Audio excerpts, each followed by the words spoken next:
Fala Freaks, eu sou Bruno Pires. Eu sou Felipe Costa. Nosso vídeo hoje é para falar o seguinte, a gente vai mostrar um caso marcante, né? Pô, esse é o caso, é o top 1 de resultado. Acho que tá no top 1 aí, um resultado absurdo, tanto de perda de gordura quanto de ganho de massa. A gente vai estar corroborando um vídeo que tá no canal, inclusive vai colocar um card aqui, não sei se é aqui, por algum lugar, para você assistir, onde nós falamos como pequenas mudanças trazem grandes impactos, grandes resultados. E esse caso é para mostrar para vocês, justamente na nossa prática, isso, certo? Então, um brinde, let's bora, claro, sem mencionar, né, sem estar expondo aí o paciente. É isso. E a gente vai trazer também com os dados aqui, né, do nosso próprio scanner corporal para vocês visualizarem o quão expressivo foram esses resultados, né? Vamos começar então. Felipe, quer começar aí fazendo o quê? Vamos puxar os hábitos iniciais do paciente, né? Esse paciente é um paciente que nos procurou, por quê? Primeiro estava preocupado com a sua saúde, né? Porque ele teve a consciência de que precisava mudar. Precisava mudar. Exato, porque ele estava sentindo, principalmente que me chamou a atenção, assim, uma fadiga, lembra? Sim, uma queixa de cansaço. Uma queixa de cansaço intensa. E ele viu que, cara, não dava para ele conseguir sustentar, né, dessa maneira, porque ele começou a ter prejuízo, né, em trabalho. E ele é um cara que tem vários negócios, né? Exatamente. Olha lá, fiz o joinha, apareceu ali. Pô. E a queixa principal dele foi: eu quero mudar porque eu estou sentindo uma fadiga, um cansaço crônico o dia inteiro e gostaria de um acompanhamento e ajuda de vocês. Pensando em longevidade, né? E como o Bruno falou, era uma pessoa que começou a sentir o impacto dos hábitos ruins, né, no dia a dia, na vida dela. E assim, na hora que a gente cavou, tu tem aí aberto o prontuário dele? Porque assim, eu confesso que de cabeça eu não vou lembrar todos os detalhes dos hábitos, né? Mas eu sei que ele é um paciente que tinha um grande consumo de álcool, né? Fast food de modo geral também. Um paciente tinha muito consumo de fast food. Eu tô sem meu Mac aqui do pau, galera. Mas eu queria passar para vocês exatamente a quantidade, né? O quantitativo da forma que a gente faz aqui na nossa avaliação, para depois também conseguir ver qual foi a melhora do paciente em relação a esses hábitos iniciais. Abriu aí? Ó, fumo excessivo. Já começava era 1,5 em um dia. Então, eu lembro que quando ele bebia, o consumo de cigarro era, cara, absurdo. Tipo assim, era o triplo, né? Exato. Beleza, bastante desejo de comer doce. Então, assim, tem aquela questão, né, que a gente costuma falar, tem o crack, né? Tem o crack do doce. Tem o crack do doce e os episódios de frenesi alimentar, né? Aquele impulso que a gente pode chamar de frenesi ou binge, né? O binge é o comportamento hedônico, mas é um paciente que tinha muito frenesi com relação a doce, fast food. Fast food também estava muito associado, né, com o consumo de álcool. O consumo de álcool era bastante presente na vida dele, né? Praticamente a partir de quinta-feira. De quinta a domingo. Era direto. Em altíssimas quantidades. E quando tinha o consumo de álcool, também vinha bastante, né, o consumo de cigarro. E detalhe, pelo que eu me lembro, não tinha exercício físico. Não tinha. Esse era um grande ponto. E aí, um outro ponto que é muito realidade, né, que a gente vê muito, é justamente a correria do dia a dia, né? Um paciente que, cara, ele falou assim, acho que ele falou que tinha 7 empresas. Era isso? Não lembro agora. Mas é o lance dele. Mas era muita coisa. Vários negócios. E aí, vários negócios, cara, o celular, porra, não para de tocar. Genjutsu não para. E ele tinha que deslocar muito. Sim, de um lado para o outro. Ficava muito tempo sem comer. Muito tempo sem comer. E é aquilo, né? Como o Bruno costuma dizer, para quem não tem norte, filho, quem não sabe para onde vai, qualquer caminho serve. É isso. Então, assim, muito tempo sem comer, né? O que encontrava na rua parava para comer, é óbvio. Então, isso. Assim, isso daí é receita para dar ruim, literalmente. Então, assim, acaba que, a longo prazo, o custo vem, né? Não tem muito para onde a gente correr.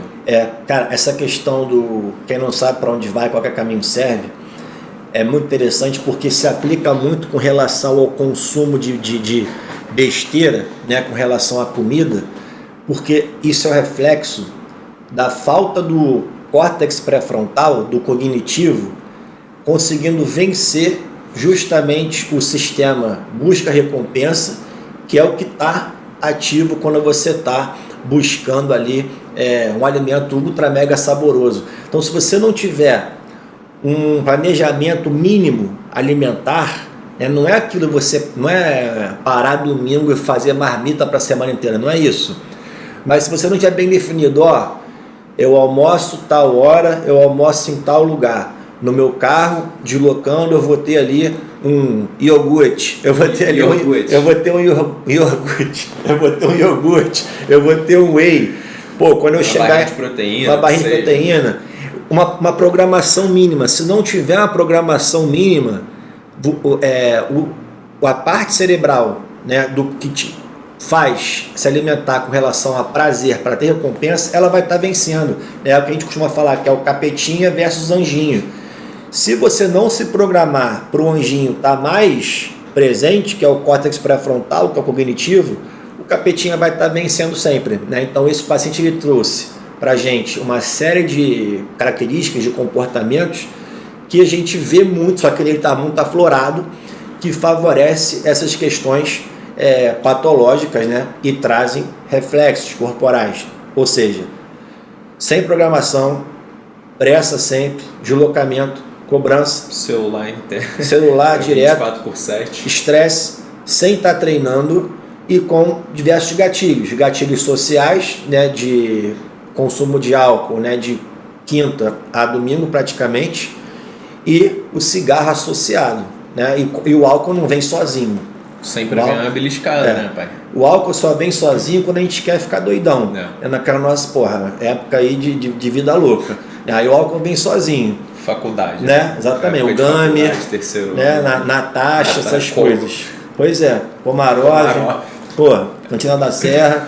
Era só coisa boa, né? Pois é.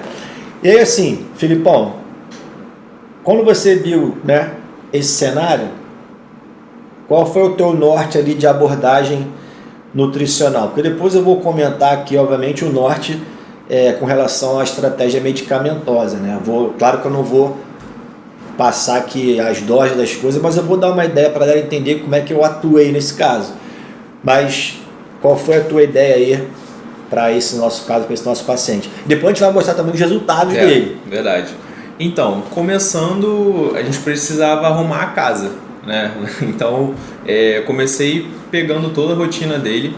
Então, ele começou falando, a minha rotina é muito corrida, às vezes eu não tenho nem rotina, então eu começo em um lugar e eu acho que eu vou para outro, mas no meio do caminho, já preciso mudar. Então, assim, era realmente algo que a gente não tinha um mínimo padrão possível. Então, eu sentei com ele e falei, cara, beleza, a gente não tem um padrão, só que, a gente vai criar algo aqui que isso venha a se encaixar em diversos momentos do teu dia. Então, você vai ter ali com você sempre um whey, sempre um iogurte, né? Sempre iogurte. Mas assim, coisas práticas, principalmente para ele ter como carregar de um lugar para o outro e não ficar sempre desamparado com relação a essa questão de fome, porque é o que o Bruno falou, não tem como, imagina você estar, sei lá, há 5, 6 horas sem comer, só se você for a pessoa mais centrada do mundo, que você vai sentar e vai falar assim, não, beleza, eu vou evitar de comer uma coxinha do China aqui para chegar em casa e jantar, pegar um arroz, feijão, um frango, uma salada. Então, assim, isso foi um ponto muito importante que a gente começou a conversar e, assim, traçar uma mínima rotina possível. Pode ser, na verdade, que algum dia ou outro venha a sair do padrão. Mas não é todo dia. Mas não é todo dia, exatamente. Então, assim, para uma pessoa que, tava ali errando na rotina, basicamente 5, 6 dias da semana, começar a inverter isso daí, acertar para 4, 5 dias também da forma que a gente quer, é uma mudança absurda que vocês vão ver daqui a pouco nos resultados. E assim, um outro ponto muito importante que a gente entrou foi a parte dos treinos, né? Porque era um paciente que não treinava e assim, foi algo também muito legal, foi muito positivo, porque ele saiu do não treinar para começar a treinar 4, 5 vezes na semana. Isso também foi outra coisa muito importante, porque assim, ele já começou a ter uma nova adaptação com relação à parte de treino, a adaptação da parte da nova rotina alimentar e, ele ganhou uma massa muscular absurda. Isso não quer dizer, pessoal, que quem não está treinando tem que partir para treinar 5 vezes por semana. Isso foi um caso específico. Foi um caso específico que para a gente, para ele, foi absurdamente ótimo, foi perfeito. Mas a ideia é que você tenha uma regularidade e uma constância com uma frequência mínima, né? Porque também não adianta, eu estou mantendo regularidade, eu estou constante, mas a frequência é 2 vezes por semana. Melhor nem ir, Vamos ser sinceros, melhor ir para a praia, melhor dormir.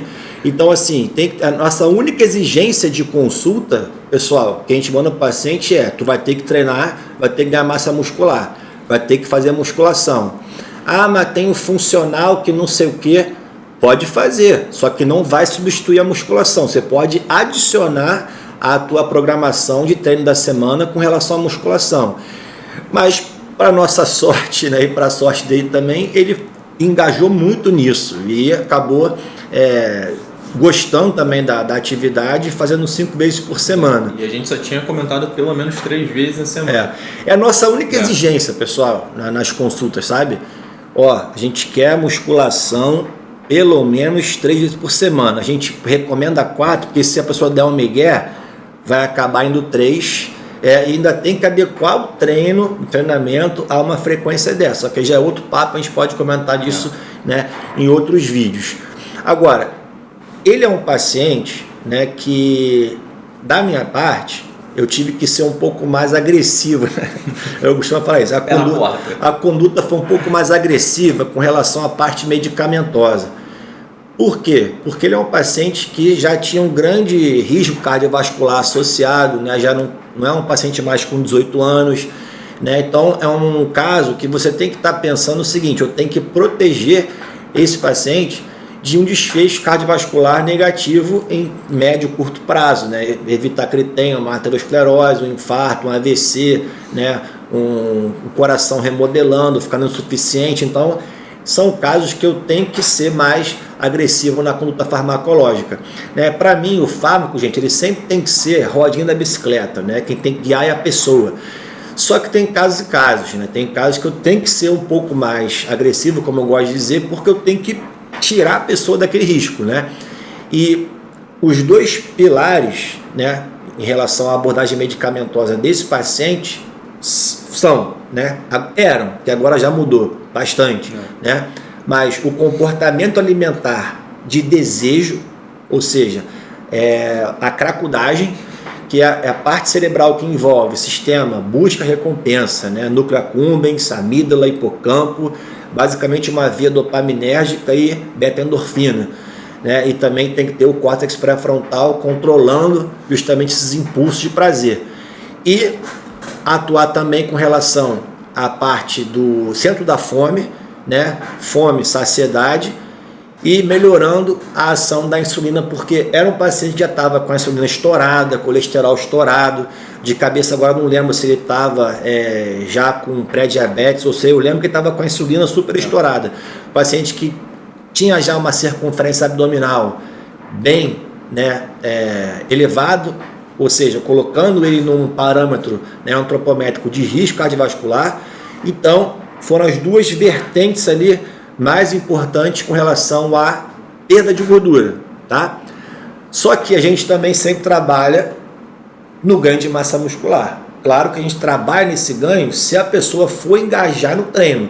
Não adianta, por exemplo, prescrever uma dose de esteroide anabólico, sei lá, mesmo que seja uma dose baixa, né, que eu costumo fazer aqui, de oxandrolona, por exemplo, não é dose de fisiculturismo, galera. Não é dose de fisiculturismo, é outro papo, tá? É outro papo. Mas não adianta você dar um estímulo anabólico se a pessoa não for malhar. Ela vai gastar dinheiro à toa e ela não vai ter estímulo para a droga poder potencializar os ganhos. Só que nesse caso do paciente, né, no início eu nem fiz nada com relação a isso, de estímulo anabólico, não fiz. Mas depois que eu vi que ele estava engajado, aí entrou também esse pilar, né, para poder potencializar essa coisa. Sempre ressaltando que não é nenhum trabalho com relação à dose ou objetivo de atleta, não é isso, tá? Só que a gente vai gravar aqui outros vídeos depois, que a gente tem que mostrar que o ganho de massa muscular é sempre fundamental, tá? E uma forcinha para isso é sempre bom, é sempre bom. Cara, quer mostrar os dados do paciente, né? Vamos mostrar? Vamos que vamos. Vamos que vamos. Eu vou depois editar aqui, pessoal, enquanto a gente vai falando, vou mostrar para vocês aqui. Bom, vamos começar o seguinte, né? Quando o paciente chegou, o peso dele, vou falar de peso inicialmente, tá? Deixa eu chegar aqui. Vamos falar de peso, mas depois a gente trabalha com relação ao peso também. 114.4. 114.4, quanto de estatura tem ali? Tem. 178 de 178. Ó, nesse peso, esse é o último ou não? Não, esse foi o primeiro. Foi o primeiro. Tá. Nesse peso, 28,8 kg de gordura. Detalhe que ele tinha uma massa muscular já boa, né? Não, o cara até... Pois é. Era troncudo. Troncudo. Porque ele já treinava um tempo atrás, né? E aí, com toda a questão da rotina, né? Com todas as empresas, enfim, começou a ir de 5 vezes para 4 vezes, para 3 vezes e parou de ir, né? E aí, depois da consulta, a gente trocando essa ideia, ele voltou a manter essa boa regularidade com relação aos treinos. Ele já veio com 42 kg de massa muscular. Então, na primeira consulta ele tinha 1,5 vezes mais massa muscular do que massa e gordura, o que é bom já. Exato. Né? Então, 28,8 kg de gordura, 42 kg de massa muscular, percentual de gordura 25,1, né? E a relação músculo-gordura que a gente gosta muito aqui, 1,5 vezes mais massa muscular em relação à gordura. Agora, detalhe, taxa metabólica basal. Hoje, não vamos dissecar isso muito hoje não, mas a gente já vai só pincelar, né? Taxa metabólica basal do paciente nessa data aí, 2.326 quilocalorias em 24 horas. Ou seja, ele em 24 horas dormindo, em repouso, gastaria isso. Tá, agora vamos para o retorno do paciente em 60 dias. 60 dias depois... 60 dias depois, né, com esse nosso planejamento, depois te seca um pouco mais em relação à conduta. Ele vem com 17,4 quilos de gordura. E aí, gente, olha só, isso é uma perda. Isso foi absurdo. Isso é uma perda ele perdeu 11,4 kg de gordura. E isso é uma perda que correspondeu, ele perdeu 40% de gordura corporal. Veja bem, a gente não está falando que ele reduziu 40% do percentual de gordura, não é isso. Ele tinha um valor X, desse valor X ele perdeu 40%. Né? E essa porcentagem de perda de gordura é uma forma que a gente tem de avaliar justamente a eficácia da abordagem, né? Se deu certo, se não deu certo. A gente costuma considerar o seguinte: foi satisfatório se a pessoa perdeu 5% do que ela tinha de gordura, né? Então, se ela tinha 10 quilos, perdeu meio quilo, foi satisfatório, né? Se a pessoa perder 10% do que ela tinha, a gente considera que, funcionou bem. Se ela perder 15%, a gente considera 15% do que ela tinha, tem 10 quilos, perdeu 1,5%, a gente considera que, foi excelente. Agora, 40%? O paciente perdeu 40%. 40%. Né? Não é escala. Exato. Isso aqui efeito? É o efeito Caraglio. Efeito Caraglio. Efeito Caraglio.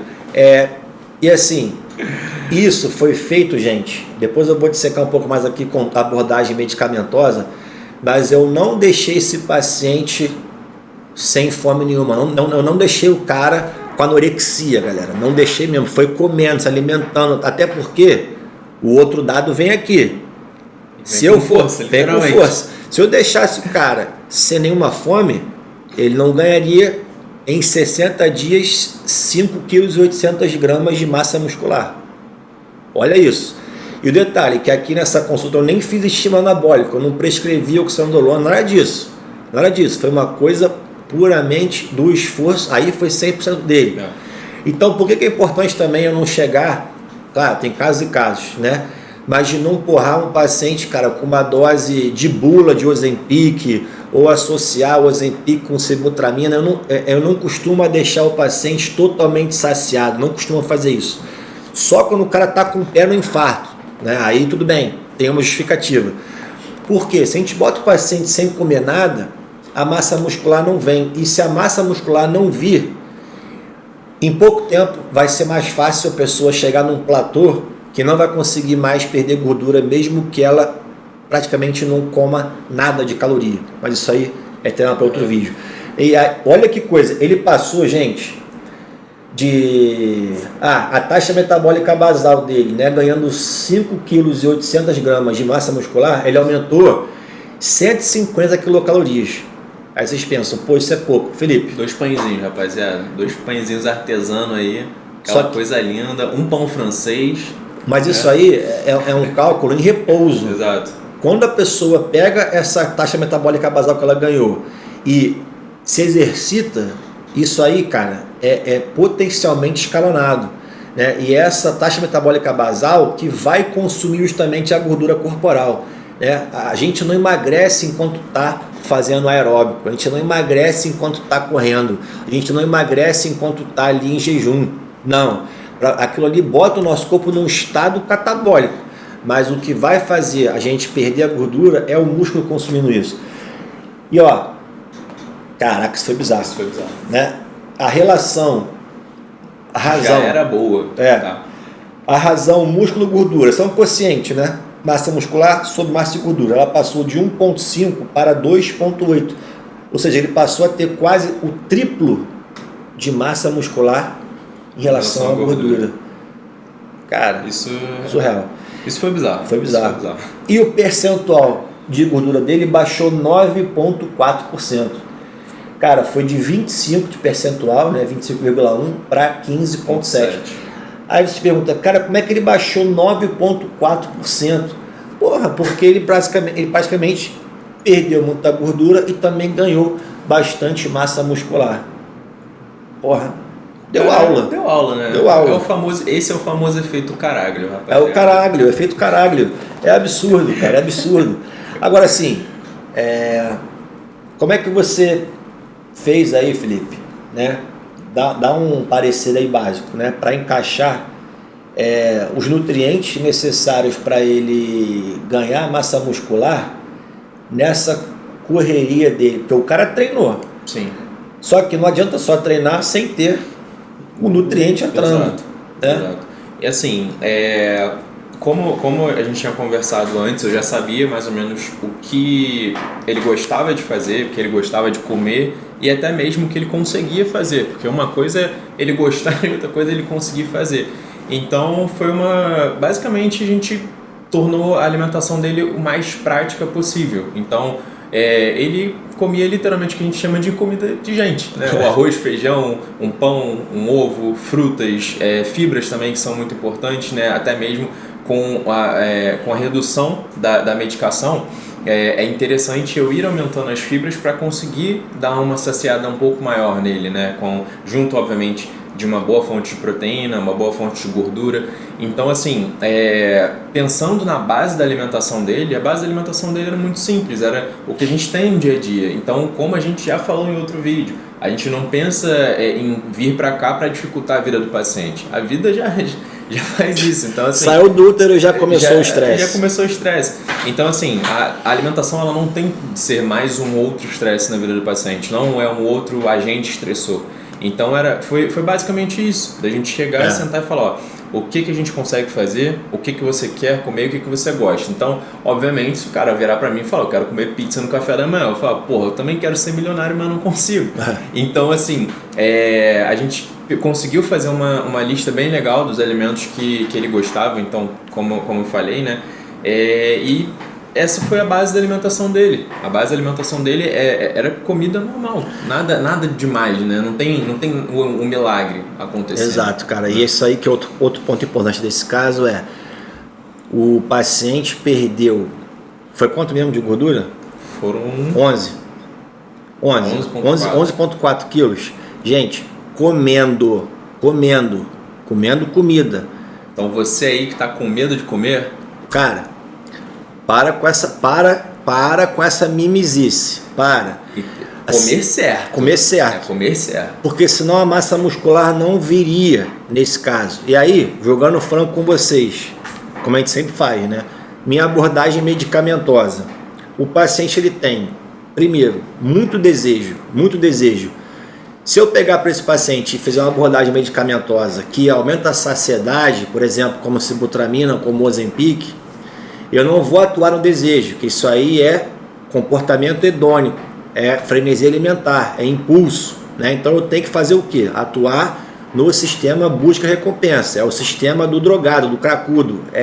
Eu estou falando assim, não é zoeira, é o mesmo sistema que é ativado no viciado, no adicto, né?